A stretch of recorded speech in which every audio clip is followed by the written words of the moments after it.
മധുകളാൽ മനമുരുകും മരതക മലരുകൾ വിരിയുകയായി മശരിഖിലും മഗ്രിബിലും മഹ്മൂദിൻ സ്തുതി ഉയരുകയായി അഹദിൻ ഹബീബരേ നബിയേ അജബിൻ ജമാലരേ തനിയെ ഉദയം നിലാവരേ എന്റെ സീതരേ തിരുനൂറുദിക്കലായി അന്ന് മരുഭൂ തണുക്കലായി മക്ക വിരിയും പ്രകാശമായി മദഹൽ ആരാത്രമായി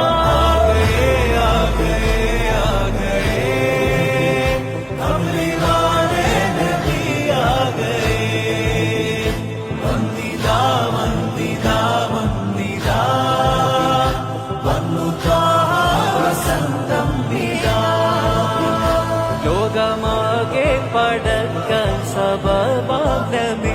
ലോകരിൽ